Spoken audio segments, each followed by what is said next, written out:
Hello students, myself doctor Tamanna. आज हम biology special का तीसरा लेक्चर अटेंड करने जा रहे हैं, जिसके अंदर हमने हमारा टॉपिक शुरू किया था मॉलिक्यूलर बेसिस ऑफ इनहेरिटेंस।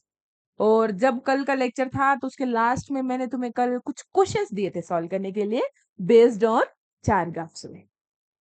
तो चारगाफ का रूल मैंने तुम्हें क्या बताया था? सबसे पहले उन क्वेश्चंस को सॉल्व करने के लिए हम लोग पढ़ेंगे कि हमारे पास चारगाफ ये क्वेश्चंस थे शायद तुम्हारे पास।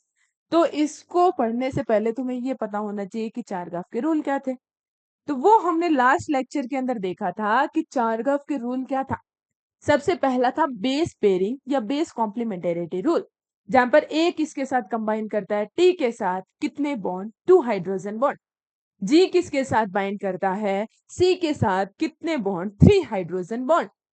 इसके बाद हमने नेक्स्ट पढ़ा purine equal to pyrimidine, A plus G upon C plus T equals to 1। A plus G upon C plus T, A plus G upon C plus T equals to 1। इसके बाद हमने पढ़ा बेस रेशियो, जो हमेशा क्या रहता है? Same species के लिए तो कांस्टेंट रहता है, लेकिन डिफरेंट डिफरेंट स्पीसीज के लिए डिफरेंट रहता है। इसका एग्जांपल मैंने तुम्हें कल भी बताया था। सभी ह्यूमंस का बेस रेशियो सेम है, लेकिन प्लांट से डिफरेंट है। सभी प्लांट्स का बेस रेशियो सेम है, लेकिन बैक्टीरिया से डिफरेंट है। सभी बैक्टीरियाज का बेस रेशियो सेम है, लेकिन ह्यूमन से अलग है। तो बेस रेशियो की अगर हम बात करें तो वो डिफरेंट डिफरेंट स्पीसीज के लिए क्या रहता है? डिफरेंट रहता है। तो इसी के उन ऊपर बेस्ड जो मैंने तुम कुछ क्वेश्चंस दिए थे।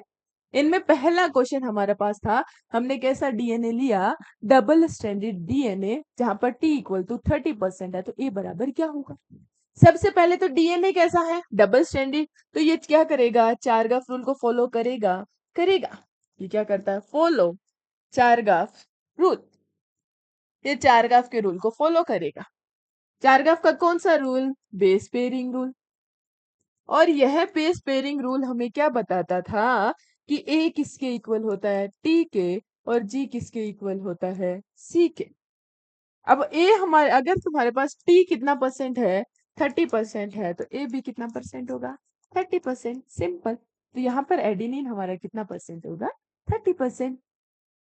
फिर हमने वॉटसन और क्रिक का जो डीएनए डबल हेलिक्स मॉडल देखा था। हमने बोला था हमारा जो डीएनए होता है ये कैसा होता है भाई? डबल स्ट्रैंडेड डीएनए होता है, जो एक दूसरे के कॉम्प्लीमेंट्री होता है। और बेस पेयरिंग रूल में भी हमने बोला ए टी के साथ जुड़ेगा और जीसी के साथ, वही हम यार जो है वो अप्लाई करते हैं। डबल स्ट्रैंडेड डीएनए है, अगर एक स्ट्रैंड हमारा 3' to 5' है, तो अगला स्ट्रैंड हमारा क्या होगा? 5' to 3'। ए किसके साथ बाइंड कर रहा है? टी। टी के साथ, टी किसके साथ? ए के साथ। जी किसके साथ? सी। सी किसके साथ? जी। ए किसके साथ? टी। टी किसके साथ? ए। जी किसके साथ? सी। और सी किसके साथ बाइंड करेगा? जी के साथ। और ये हमारे पास जो है ये दूसरा स्ट्रैंड बनेगा। नेक्स्ट हमने क्वेश्चन लिया था, मैंने तुम्हें बोला था डीएनए कैसा है तुम्हारा? Single stranded. कैसा डीएनए भाई? Single stranded. और मैंने तुम्हें क्या बताया था? सिंगल स्ट्रैंडेड डीएनए या सिंगल स्ट्रैंडेड आरएनए के लिए हमारा चारगाफ का जो रूल है वो एप्लीकेबल है नहीं होता। तो यहां पर do not follow, do not follow चारगाफ rule. यहाँ पर चारगाफ का जो रूल है वो इसके लिए एप्लीकेबल नहीं होता। दैट मीन्स जी बराबर 25% तो सी बराबर 25%? नो, क्योंकि हम लोग इसे चारगाफ के रूल से प्रिडिक्ट नहीं कर सकते। तो ये क्या है? अनप्रेडिक्टेबल। अनप्रेडिक्टेबल। तो हमारे पास सी जो है ये क्या रहेगा? अनप्रिडिक्टेबल। ओके। तो इसी के बेस पर एक क्वेश्चन और देती हूँ मैं तुम्हें, उसको सॉल्व करना। तुम्हारे पास नेक्स्ट जो है ये हमारे पास दिया है, तुम्हारे पास दिया है एक, तुम्हारे पास डीएस डीएनए है। इस डीएस डीएनए के अंदर तुम्हारे पास टी बराबर अगर 30% है, तो बताओ जी बराबर कितना परसेंट होगा? तो देखो वही same rule, A equals to T. तो टी कितना परसेंट है? 30। तो ए भी कितना होगा? 30। टोटल कितना हो गया? 60। तो अब जी कितना होगा? जी इक्वल्स टू क्या रहता है? सी। तो सी 30 60 का आधा क्या हो जाएगा? 30। तो जी बराबर भी कितना परसेंट होगा? 30। और सी बराबर कितने परसेंट होगा? 30। ऐसे नहीं, ऐसा नहीं होगा। क्या होगा? अगर ए बराबर 30% है तो टी बराबर 30% है, टोटल कितना परसेंट हुआ? 60%। बचा कितना? 40%। तो 40 का 2 करेंगे कितना परसेंट? 20%। जी इक्वल्स टू क्या होता है? सी के। अगर जी 20% है तो सी भी कितना परसेंट होगा? 20। टोटल कितना परसेंट हो गया? 100। ये जो क्वेश्चंस है जो हम लोग चारगाफ के रूल के बेस के आधार पर सॉल्व करेंगे। ठीक है, इसके बाद हम अपना नेक्स्ट टॉपिक शुरू करते हैं, वो है डीएनए डीनेचुरेशन। नेक्स्ट टॉपिक आता है डीएनए डीनेचुरेशन। डीएनए डीनेचुरेशन क्या होता है? डीएनए डीनेचुरेशन क्या होता है? डबल स्ट्रैंडेड डीएनए से क्या बनाना? सिंगल स्ट्रैंडेड डीएनए बना। तो डीएनए डीनेचुरेशन क्या होता है? Conversion of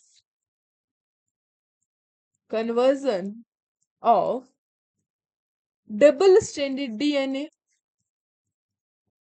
into single stranded DNA. कैसे? By breaking of hydrogen bond. कैसे? By breakage of H bond. Hydrogen bonds को तोड़कर डबल स्ट्रैंडेड डीएनए से क्या बनाना? सिंगल स्ट्रैंडेड डीएनए बनाना। क्या कहलाता है? DNA denaturation. इसका मतलब अगर तुम्हारे पास एक डीएनए का स्ट्रैंड है 5-3, दूसरा डीएनए का स्ट्रैंड क्या होगा? 3-5, क्योंकि एक दूसरे के क्या होते हैं? एंटी पैरेलल और कॉम्प्लीमेंट्री। और ये आपस में किसके द्वारा जुड़े होते हैं? हाइड्रोजन बॉन्ड्स के द्वारा जुड़े होते हैं। अब इन हाइड्रोजन बॉन्ड्स को तोड़कर इनसे क्या बनाना? सिंगल स्ट्रैंडेड डीएनए बनाना। क्या कहलाता है? DNA denaturation. तो एक स्ट्रैंड अगर 5-3 होगा तो दूसरा स्ट्रैंड क्या होगा? 3-5। और हमारे पास क्या हो जाएगा? डीएनए डीनेचर हो गया। हाँ, हो सकता है सेम कंडीशंस फिर से आ जाए तो डीएनए वापस से जुड़ जाए, क्योंकि हाइड्रोजन बॉन्ड्स है, फिर से अट्रैक्ट हो जाएगा, फिर से हाइड्रोजन बॉन्ड्स बन जाएंगे और डीएनए का रीनेचुरेशन भी हो जाता है। तो डीएनए का डीनेचुरेशन कैसे होता है? तो ये क्या करता है? Depends on the following factors. It depends on following factors. DNA का जो डीनेचुरेशन है ये किस पर डिपेंड करता है? फॉलोइंग फैक्टर्स पर डिपेंड करता है। कौन कौन से फैक्टर्स भाई? पहला, हाई टेम्परेचर। पहला क्या? High temperature. कितना? 80 डिग्री सेल्सियस और बियॉन्ड। 80 डिग्री सेल्सियस और बियॉन्ड। तो ये हमारे पास डीएनए क्या हो जाता है? डीनेचर। दूसरा हमारे पास क्या होता है? Change in pH. नेक्स्ट हमारे पास क्या आएगा भाई? Change in pH. अगर पीएच को बदल दोगे मतलब हमारा डीएनए को कैसा होता है? एसिडिक। और अगर तुम लोग इसे बेसिक पीएच पर रख दोगे, इसको हम लोग अगर बेसिक पीएच में डाल देंगे तो हमारा डीएनए क्या हो जाएगा? डीनेचर हो जाएगा। नेक्स्ट फीचर जो है ये हमारे पास क्या आता है भाई? नेक्स्ट आता है लो आयोनिक कंसेंट्रेशन। लो आयोनिक कंसेंट्रेशन। लो आयोनिक कंसेंट्रेशन का मतलब क्या है? कि अगर तुम लोग इसे मिनरल वाटर में रख दोगे, इसे हम लोग अगर मिनरल वाटर के अंदर रख दोगे जिसके अंदर आयन की कंसेंट्रेशन कम है, तो भी हमारा डीएनए डीनेचर हो जाए। तो डीएनए डीनेचुरेशन सबसे पहले हमने डिफाइन किया कि डीएनए डीनेचुरेशन क्या होता है? डबल स्ट्रैंडेड डीएनए से सिंगल स्ट्रैंडेड डीएनए का बनना क्या कहलाता है? DNA denaturation. और डीएनए डीनेचुरेशन जो है वो क्या होता है? वो 3 फैक्टर्स पर डिपेंड करता है। कौन से? हाई टेम्परेचर, दूसरा चेंज इन पीएच, तीसरा लो कंसेंट्रेशन, लो आयोनिक कंसेंट्रेशन। सबसे पहले टेम्परेचर हाई, पीएच में चेंज, और थर्ड कंसेंट्रेशन, आयोनिक कंसेंट्रेशन क्या? लो होगी तो डीएनए क्या हो जाएगा? डीएनए के बीच के हाइड्रोजन बॉन्ड्स टूट जाएंगे और डीएसडीएनए किस में कन्वर्ट हो जाएगा? एसएसडीएनए, सिंगल स्ट्रैंडेड डीएनए में कन्वर्ट हो जाता है। फिर इसके बाद नेक्स्ट जो नया टॉपिक हमारे पास आता है, ये हमारे बोर्ड के हिसाब से इंपॉर्टेंट तो नहीं है, लेकिन कई बार नीट में क्वेश्चन पूछ लिया जाता है। और जैसा हमारा नीट का लेवल आ रहा है, हमारे पास क्वेश्चन पूछा जा सकता है भाई।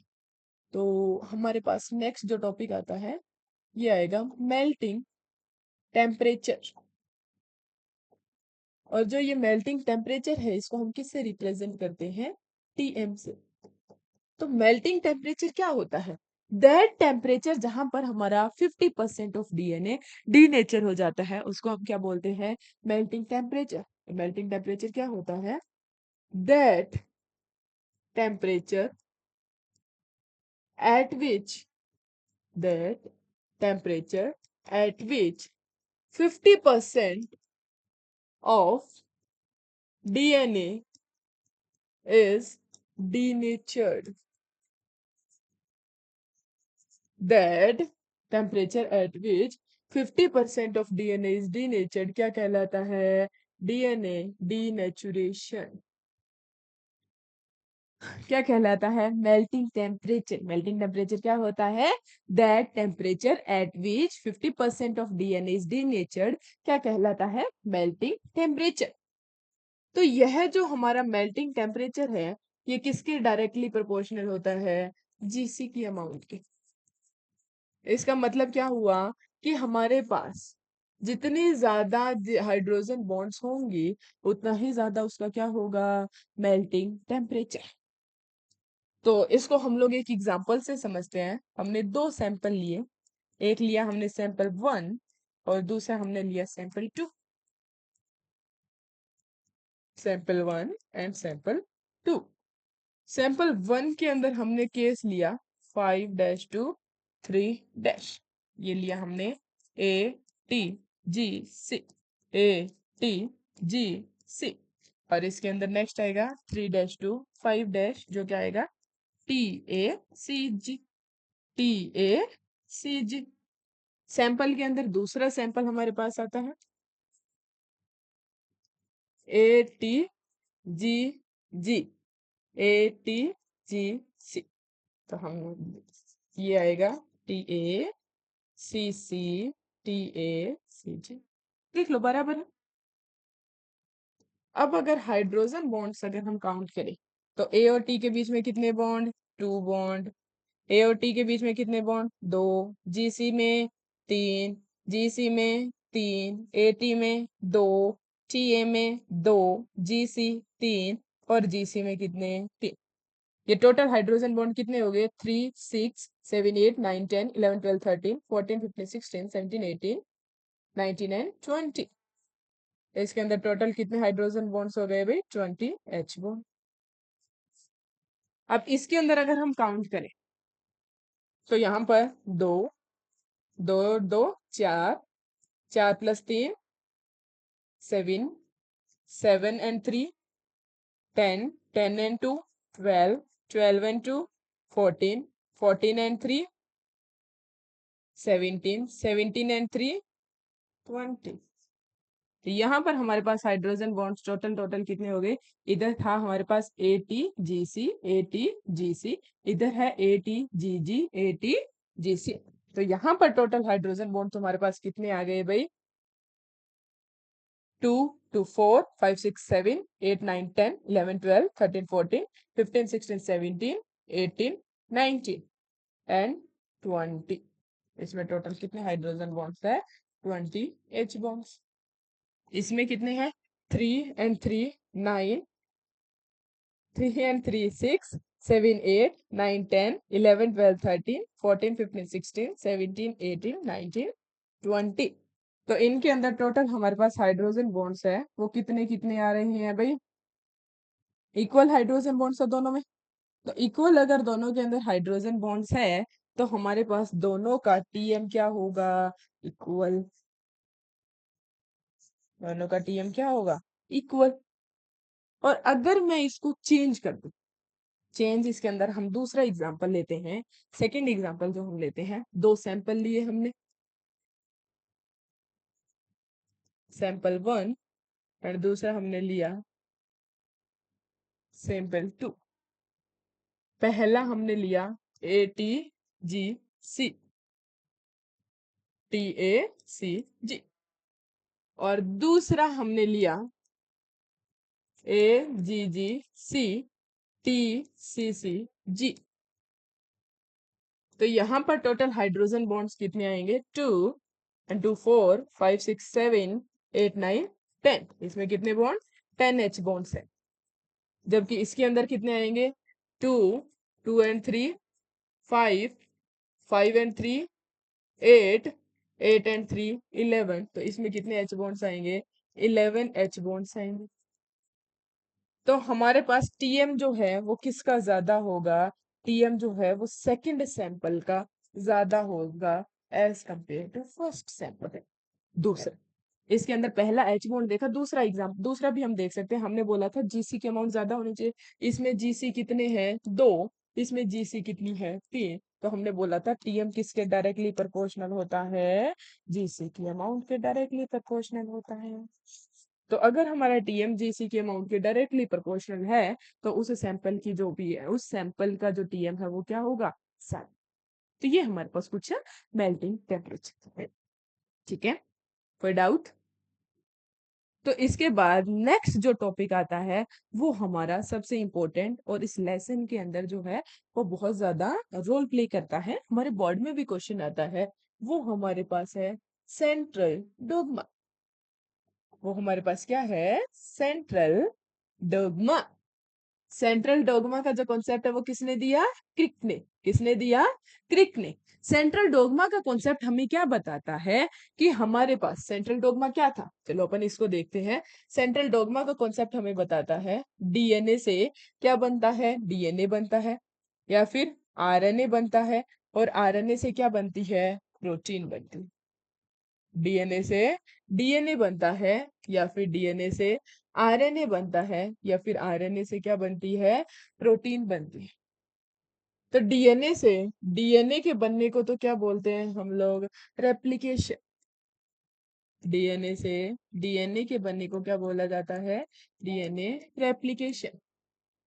डीएनए से आरएनए के बनने को क्या बोला जाता है? ट्रांसक्रिप्शन। और आरएनए से प्रोटीन बनने को क्या बोला जाता है? ट्रांसलेशन। तो डीएनए से डीएनए का बनना क्या कहलाता है? DNA replication. डीएनए से आरएनए का बनना क्या कहलाता है? ट्रांसक्रिप्शन। और आरएनए से प्रोटीन का बनना क्या कहलाता है? ट्रांसलेशन। तो अब डीएनए जो है ये क्या है? ये जेनेटिक इंफॉर्मेशन को स्टोर करके रखता है। तो ये क्या है? Store house of genetic information. Store house of genetic information. जो इंफॉर्मेशन प्रोटीन बनाती है, इनहेरिट होती है एक जनरेशन से नेक्स्ट जनरेशन में, वो कहाँ स्टोर्ड होती है? हमारे डीएनए के अंदर। तो डीएनए तो क्या करता है? जेनेटिक इंफॉर्मेशन को स्टोर करके रखता है, लेकिन उनको ट्रांसमिट करने का, ट्रांसफर करने का काम कौन करता है? आरएनए करता है। तो आरएनए का काम क्या होता है? ट्रांसमिशन। क्या होता है? Transmission of genetic information. Transmission of genetic information क्या कहलाता है? कौन करता है? आरएनए। और यह इंफॉर्मेशन जो ट्रांसमिट हुई, इनको शो कौन करती है? प्रोटीन। तो हमें पता है कि हमारा डीएनए क्या होता है? More stable. जबकि हमारा आरएनए क्या होता है? Less stable. डीएनए से डीएनए के बनने को क्या बोलते हैं? रेप्लिकेशन। आरएनए के बनने को क्या बोलते हैं? ट्रांसक्रिप्शन। डीएनए से प्रोटीन के बनने को क्या बोलते हैं? ट्रांसलेशन। तो हमने जैसे कि इस लेसन की शुरुआत में पढ़ा, इस लेसन का नाम है मॉलिक्यूलर बेसिस ऑफ इनहेरिटेंस। तो मॉलिक्यूलर बेसिस ऑफ इनहेरिटेंस में हमने बोला इनहेरिटेंस का मतलब क्या होता है। तो मैंने तुम्हें बताया इनहेरिटेंस का मतलब होता है ट्रांसफर ऑफ कैरेक्टर्स एक जनरेशन से दूसरी जनरेशन में। तो जब characters one generation to next generation transfer होते हैं तो उसे हम लोग क्या बोल देते हैं? इनहेरिटेंस। अब वो कैरेक्टर ट्रांसफर किसके कारण होते हैं? डीएनए न्यूक्लिक एसिड के कारण। तो हमने बोला कौन सा न्यूक्लिक एसिड? बोला डीएनए। क्योंकि डीएनए तो क्या होता है? उन इंफॉर्मेशन को स्टोर करके रखता है। जैसे कि मदर के अंदर प्रोटीन का डाइजेशन कौन कर रहा है? प्रोटीएस। बच्चे में भी कौन करता है? प्रोटीएस। तो यह इंफॉर्मेशन कौन लेकर आया? डीएनए। डीएनए। तो यह डीएनए उन जेनेटिक इंफॉर्मेशन को क्या करके रखता है? स्टोर करके रखता है। अब स्टोर करके डीएनए आ तो गया, लेकिन उस डीएनए में तो इंफॉर्मेशन है ना, वो एंजाइम थोड़ी लेकर आया है। तो अब वो एंजाइम बनेगा, इसके अंदर उसके बनने की जो ट्रांसमिट इन जेनेटिक इंफॉर्मेशन को ट्रांसफर करना कि इनसे प्रोटीन बनानी है, ये काम कौन करता है? आरएनए करता है। तो जेनेटिक इंफॉर्मेशन का स्टोर हाउस कौन है? डीएनए होता है। जबकि इनको ट्रांसमिट करने का काम कौन करता है? आरएनए करता है। और इंफॉर्मेशन को शो करने का काम कौन करता है? प्रोटीन करता है।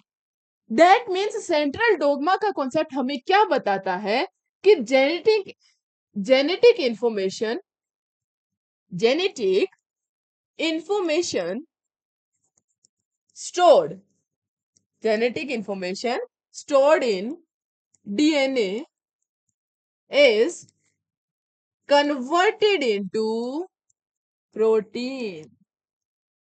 ये बात हमें कौन बताता है? Central dogma. तो सेंट्रल डोगमा का जो कॉन्सेप्ट है, ये हमें ये बताता है कि वह जेनेटिक इंफॉर्मेशन जो डीएनए के अंदर स्टोर्ड है, ये किस में कन्वर्ट हो जाती है? प्रोटीन के अंदर कन्वर्ट हो जाती है। लेकिन पता है सेंट्रल डोगमा का जो कॉन्सेप्ट है, ये किसके लिए हुआ? जिनके अंदर जेनेटिक मटेरियल डीएनए है। वो उनमें क्या? जिनके अंदर जेनेटिक मटेरियल आरएनए है। तो जिनके अंदर जेनेटिक मटेरियल आरएनए होता है, उनके अंदर एक्चुअली क्या होता है? उनके अंदर थोड़ा सा हम लोग क्या कर देते हैं? सेंट्रल डोगमा के कॉन्सेप्ट को मॉडिफाई कर दिया जाता है, जिसे हम क्या बोलते हैं? Modification of central dogma. Modification of central dogma. Central dogma का जो मॉडिफिकेशन है, वो किसने किया? टिमिन एंड बाल्टीमोर। किसने किया भाई? टिमिन एंड बाल्टीमोर। इसलिए इस कॉन्सेप्ट को हम लोग और क्या किस नाम से जानने लग गए? टिमिनिज्म। इन्होंने सेंट्रल डोगमा को मॉडिफाई किसके अंदर किया? इसकी जो डिस्कवरी है, वो किसमें की थी भाई? इसकी जो डिस्कवरी है, वो किसमें की गई? Rouse sarcoma virus. इसमें राउस सार्कोमा वायरस किसने की? टिमिन एंड बाल्टीमोर। किसमें की? Rouse sarcoma virus. Modification of central dogma क्या बताता है कि हमारे पास जेनेटिक मटेरियल उनमें क्या है? आरएनए है। तो आरएनए से क्या बनेगा? डीएनए बनेगा। वो क्या बोलता है कि आरएनए से क्या बनेगा? डीएनए बनेगा। और कौन सा डीएनए बनेगा भाई? सी डीएनए बनेगा। तो आरएनए से डीएनए के बनने का जो कॉन्सेप्ट है, ये क्या कहलाता है? Reverse transcription. क्या कहलाता है? Reverse transcription. क्योंकि ट्रांसक्रिप्शन का क्या हो गया? रिवर्स हो गया, उल्टा हो गया। ट्रांसक्रिप्शन में तो क्या बन रहा था? डीएनए से आरएनए बन रहा था, लेकिन यहाँ पर आरएनए से डीएनए बनता है। तो रिवर्स ट्रांसक्रिप्शन का जो प्रोसेस है, वो जिस एंजाइम के द्वारा कैटेलाइज्ड होता है, उसको बोलते हैं रिवर्स ट्रांसक्रिप्टेस। क्या बोलते हैं? Reverse transcriptase. अब इस रिवर्स ट्रांसक्रिप्टर्स को कई बार हम लोग एक और नाम से जानते हैं, उसको हम बोलते हैं आरएनए डिपेंडेंट डीएनए पॉलीमरेज। क्या बोलते हैं? RNA dependent DNA polymerase. RNA dependent DNA polymerase. तो इसके अंदर क्या हुआ? इसका ये नाम किसके बेस पर रखा? देखो इस लेसन के अंदर बहुत से एंजाइम है, उनमें से एक एंजाइम जो आता है, वो ये रिवर्स ट्रांसक्रिप्टेज आता है, आरएनए डिपेंडेंट डीएनए पॉलीमरेज। इसका नाम ये किस बेस पर दिया गया? जो मॉलिक्यूल बनेगा उसका तो पॉलीमरेज, और जिससे बनेगा उस पे डिपेंडेंट। तो आरएनए पर डिपेंड होकर क्या बन रहा है? डीएनए बन रहा है। किस पर डिपेंड होकर? आरएनए पर डिपेंड होकर क्या बन रहा है? डीएनए बन रहा है। तो हमने इसको क्या बोल दिया? RNA dependent DNA polymerase. ये हमारे पास क्या था? रिवर्स ट्रांसक्रिप्शन था, जो किसने दिया था? टिमिन एंड बाल्टीमोर ने। इन्होंने इसको, टिमिन एंड बाल्टीमोर ने इसलिए इसको डिस्कवर किया, इसलिए इसे और क्या बोलते हैं? टिमिनिज्म भी बोलते हैं। जनाब ने इसको डिस्कवर किस में किया? राउस सार्कोमा वायरस में किया, जो क्या है? एक तरीके का आरएनए वायरस है, जिसका जेनेटिक मटेरियल क्या है? आरएनए है। तो आरएनए से क्या बनता है? सीडीएनए। किसके द्वारा? रिवर्स ट्रांसक्रिप्शन के द्वारा। और कौन सा enzyme? Reverse transcriptase. Reverse transcriptase को और क्या बोलते हैं हम लोग? DN RNA dependent DNA polymerase, RNA dependent DNA polymerase. ठीक है। अब यह रिवर्स ट्रांसक्रिप्शन का जो कॉन्सेप्ट है ना, ये बहुत जगह जो है इसे अप्लाई कर सकते हैं हम लोग। इसी तरीके हमारी 12th के अंदर लेसन आता है ह्यूमन हेल्थ एंड डिजीज, उसके अंदर हम एक डिजीज पढ़ते हैं एड्स, जो किससे कॉज होती है? एचआईवी से। और एचआईवी का एग्जाम्पल क्या है भाई? एचआईवी जो है वो किसका एग्जाम्पल है? कौन सी फैमिली को बिलोंग करता है? रेट्रोवायरस। और जो रेट्रोवायरस है इनका जेनेटिक मटेरियल क्या होता है? आरएनए। इसलिए इनके अंदर क्या देखा जाता है भाई? Reverse transcription. तो कई बार रिवर्स ट्रांसक्रिप्शन का एग्जाम्पल हमसे पूछ लिया जाता है, तो वो हमारे पास क्या है? रेट्रोवायरस। तो बताओ, कोई डाउट हुआ? तो इसके बाद हमारे पास ये कॉन्सेप्ट जो है ये क्या बन गया? ये अब हमारे पास कुछ इस तरीके का कॉन्सेप्ट बन गया कि हमारे पास डीएनए से डीएनए के बनने को तो क्या बोलते हैं? रेप्लिकेशन। डीएनए से डीएनए के बनने को तो क्या बोलते हैं? रेप्लिकेशन। डीएनए से आरएनए के बनने को, डीएनए से आरएनए के बनने को क्या बोलते हैं? ट्रांसक्रिप्शन। क्या बोलते हैं? ट्रांसक्रिप्शन।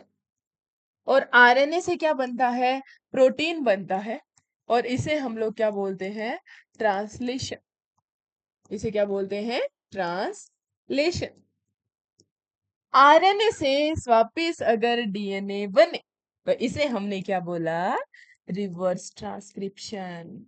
तो अब हमारे पास जो सेंट्रल डोग्मा है वो मॉडिफाई होकर क्या बन गया? कुछ इस फॉर्म में कन्वर्ट हो गया कि डीएनए से डीएनए का बनना रेप्लिकेशन, डीएनए से आरएनए का बनना ट्रांसक्रिप्शन, आरएनए से प्रोटीन का बनना ट्रांसलेशन, और फिर से आरएनए से डीएनए का बनना क्या कहलाता है? Reverse transcription. ये हमारे पास है मॉडिफिकेशन ऑफ सेंट्रल डोग्मा। अब इसके बाद नेक्स्ट एक छोटा सा टॉपिक आज और पढ़ते हैं, बाकी का हम कल कवर करेंगे। तो फुल टॉपिक हमारे पास आता है जीनोम। जीनोम को और क्या कहलाता है? जीनोम को हम और क्या बोलते हैं? सी वैल्यू। जीनोम और क्या कहलाती है? सी वैल्यू। जीनोम के अंदर टर्म आती है जीन। जीन का मतलब क्या होता है? जीन का मतलब होता है डीएनए का वह हिस्सा जो प्रोटीन बनाता है। That part of DNA which forms a protein is known as gene. So is every DNA gene? No. Is every gene a DNA? Yes. तो हर जीन क्या डीएनए है? नहीं। हाँ, क्या हर डीएनए जीन होता है? नहीं। केवल डीएनए का वही हिस्सा जीन होता है जो क्या बनाता है? प्रोटीन बनाता है। तो जीनोम क्या है? जीनोम हमारे पास होता है सेल के अंदर प्रेजेंट टोटल हैप्लॉइड डीएनए। तो ये क्या होता है? टोटल टोटल हैप्लॉइड, टोटल क्या होता है भाई? Total haploid DNA present in a cell क्या कहलाता है? Total haploid DNA present in a cell क्या कहलाता है? जीनोम। तो कौन सा डीएनए हैप्लॉइड डीएनए सेल के अंदर प्रेजेंट होगा उसको क्या बोलते हैं? जीनोम। तो इनके अंदर सबसे पहले हम लोग पढ़ते हैं ह्यूमन जीनोम के बारे में। सबसे पहला आता है ह्यूमन जीनोम। ह्यूमन जो जीनोम होता है इसकी डिप्लॉयड और हैप्लॉइड कंटेंट दोनों पढ़ेंगे। तो इसकी जो डिप्लॉयड अमाउंट है, इसकी जो डिप्लॉयड अमाउंट हमारे पास है, ये हमारे पास क्या होती है? 6.6 इंटू 10 की पावर 9 बेस पेयर। एंड इसकी हैप्लॉइड अमाउंट जो है, इसकी जो हैप्लॉइड अमाउंट हमारे पास है, ये हमारे पास है 3.3 इंटू 10 की पावर 9 बेस पेयर। तो ह्यूमन जीनोम का डिप्लॉयड कंटेंट होता है 6.6 इंटू 10 की पावर 9 बेस पेयर, और इसका जो हैप्लॉइड कंटेंट होता है ये होता है 3.3 इंटू 10 की पावर 9 बेस पेयर। ठीक है। फिर इनके बाद नेक्स्ट जो एग्जांपल आता है वो आता है लैम्डा फेज जीनोम। इसे हम लोग कई बार लैम्डा फेज, कई बार बैक्टीरियोफेज भी बोलते हैं। तो जो लैम्डा फेज जीनोम है इसके अंदर हमारे पास टोटल होता है 48502 base pairs. 48502 base pairs. Third इसके अंदर आता है इकोलाई जीनोम। थर्ड हमारे पास जो आता है ये आता है इकोलाई जीनोम। इकोलाई जीनोम जो होता है इसमें कितना होता है भाई 4.6 इंटू 10 की पावर 6 बेस पेयर्स। नेक्स्ट जो हमारे पास है ये हमारे पास है कॉलीफेज इंटू 174 वायरस। इसके अंदर हमारे पास होते हैं 5386 न्यूक्लियोटाइड्स। तो हम क्या पढ़ रहे थे ह्यूमन जीनोम या फिर सी वैल्यू। तो ह्यूमन जीनोम के अंदर या फिर जीनोम या सी वैल्यू के बारे में सबसे पहले हमने क्या बोला। जीनोम क्या होता है। जीनोम का मतलब होता है टोटल हैप्लॉइड डीएनए किसके अंदर एक सेल के अंदर। तो total haploid DNA present in a cell क्या कहलाता है जीनोम कहलाता है।